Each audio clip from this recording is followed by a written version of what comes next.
নমস্কার বন্ধুরা, বংরাধুনি রান্না করে ফিরে এলাম আরও একটি নতুন পর্বে। নিশ্চয়ই ভালো আছেন। আজকের এই পর্বটা দেখুন আর ভালো লাগলে প্রচুর প্রচুর শেয়ার করুন, লাইক করুন। আজ আমার এই রেসিপিটা করতে কি কি লাগবে এখানে কাজু বাদাম, পোস্ত, চালমগজ, এখানে পেঁয়াজ রসুন আদাটা পেস্ট করে নেব। আর পেস্ট করার পর ওদিকে কাজু বাদাম আর যে চালমগজ আর পোস্তটা সেটাও পেস্ট করে নিলাম। এখানে এই পেস্টটা একটা পাত্রের মধ্যে দিয়ে দিচ্ছি। এটা হচ্ছে পেঁয়াজ আদা রসুনের পেস্ট, আর তার সাথে দিয়ে দিচ্ছি টক দই। এই সমস্ত উপকরণগুলো একসাথে মিশিয়ে নেবো এক এক করে।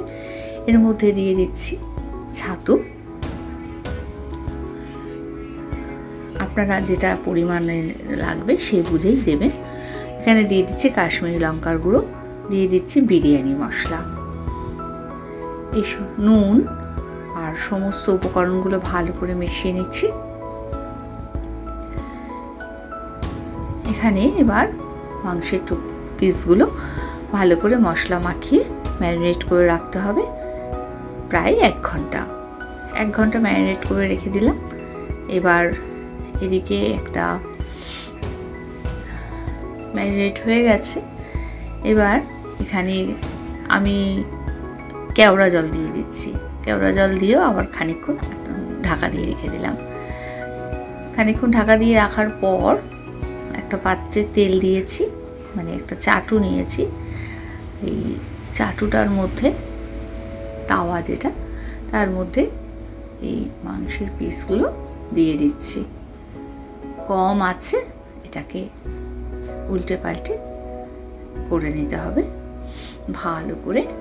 দেখুন কত সুন্দর কালার হয়েছে।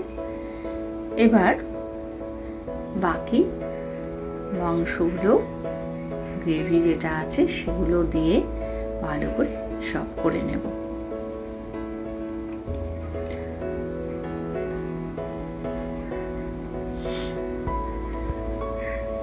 এক পিঠ উল্টে দেব।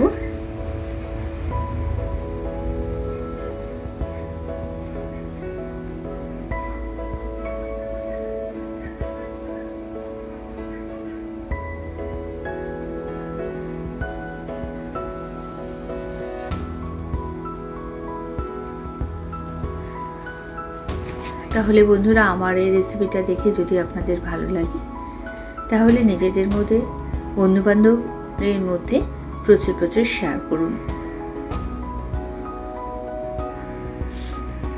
আমার রেসিপিটা নিশ্চয়ই ভালো লেগেছে আশা করব।